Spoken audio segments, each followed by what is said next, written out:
Olá, novamente, chegamos então ao segundo módulo e aqui nós vamos entender um pouco mais sobre a LGPD. Inicialmente é importante alinhar com vocês que a nossa intenção aqui não é esgotar a temática da LGPD, mas trazer alguns termos, algumas questões mais importantes aqui de forma mais prática, tá? Então, por que os dados são importantes? Os nossos dados, eles estão aí em todos os lugares, né? Nós fornecemos nossos dados para receber promoções em lojas, para comprar remédios em farmácias, inclusive essa é uma prática um tanto quanto controversa, que vem sendo discutida aí em temas relacionados à LGPD e à proteção de dados, né? LGPD e proteção de dados daria no mesmo. Também para receber algum serviço em algum órgão público, para poder realizar algum curso, enfim, muitas possibilidades em que nós concedemos aí, nós fornecemos os nossos dados pessoais.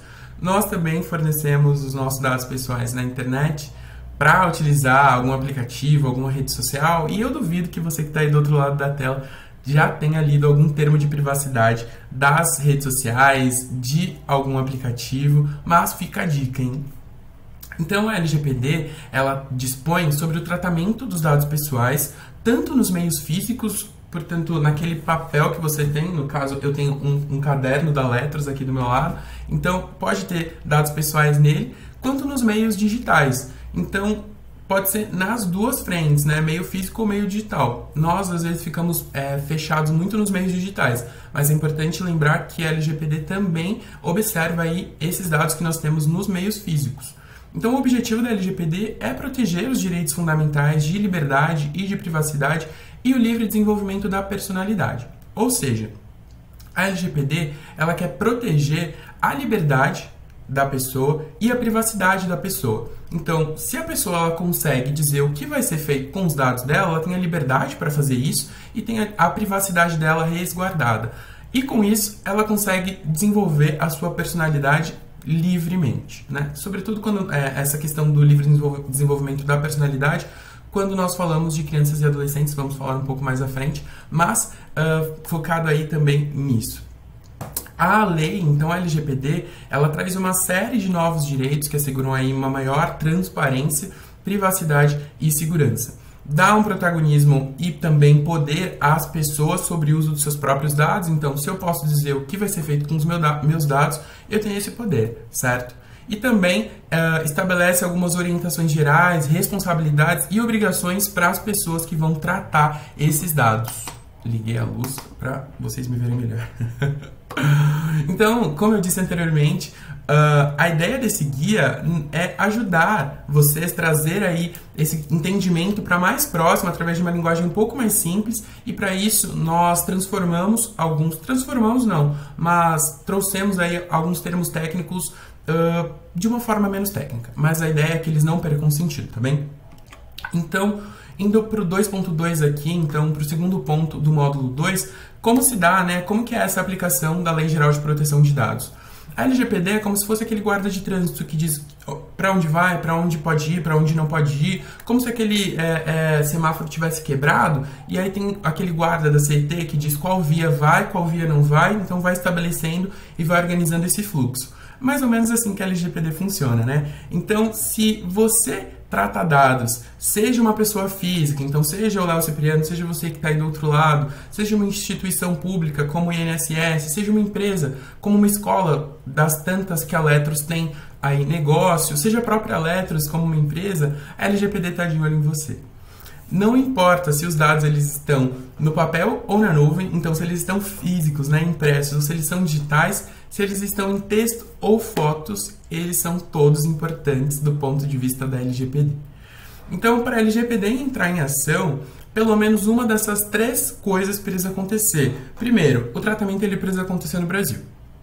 Segundo, os dados eles são usados para oferecer coisas para pessoas no Brasil. E terceiro, os dados eles foram coletados no Brasil, ou seja, quando você ou quando a pessoa estava aqui no Brasil. Em linhas gerais, a única forma da pessoa escapar da LGPD é se ela for isolar digital e nunca usar a internet. Mas ainda eu abro um parênteses aqui, mesmo que a pessoa não use a internet e tenha dados pessoais ali no meio físico, ela também está sendo observada pela LGPD.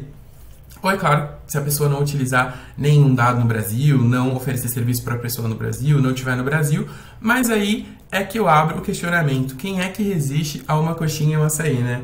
Brincadeiras à parte, nós chegamos aqui ao terceiro ponto do módulo 2, então, para falar um pouco sobre os dados pessoais de crianças e adolescentes. E inicialmente é importante conceituar o que é criança, né? Até que idade nós podemos considerar criança e até que idade nós consideramos adolescente. Portanto, criança é aquela pessoa com até 12 anos de idade incompletos. Então, até 11 anos e 11 meses e alguns dias. Enfim, até 12 anos de idade incompletos. E adolescente é aquela pessoa entre 12 e 18 anos de idade, de acordo com o ECA, não de acordo com as vozes da minha cabeça. Então, o tratamento de dados pessoais de crianças e adolescentes, ele deve ser realizado em seu melhor interesse. O que isso quer dizer? Nós devemos levar em consideração qual é o interesse da criança e do adolescente, qual é a vontade da criança e do adolescente. Então, se nós temos a intenção de usar algum dado pessoal de alguma criança, por mais que a pessoa responsável legal dê esse consentimento e a criança não queira que esses dados sejam utilizados, nós devemos utilizar o melhor interesse da criança e não utilizar esses dados. Então, essa é a interpretação que podemos fazer aí do melhor interesse. Ainda com relação às crianças, o tratamento de dados pessoais ele deve ser realizado com um consentimento específico e, em destaque, dado por pelo menos uma das pessoas genitoras ou pela pessoa responsável legal, tá? Então, quando vamos fazer o tratamento de dados aí de alguma criança, a pessoa genitora ou a pessoa responsável legal precisa autorizar expressamente o tratamento desse dado ou desses dados, tá bem? Bom, acabamos aqui o módulo 2, espero que vocês tenham entendido. Caso tenha ficado com alguma dúvida aí, pode colocar, pode mandar, estamos super à disposição. A ideia aqui realmente é trazer a LGPD para mais próximo de cada um e cada uma de vocês. Espero que nós estejamos alcançando esse objetivo. Enfim, nos vemos daqui a pouco no próximo módulo. Tchau, tchau!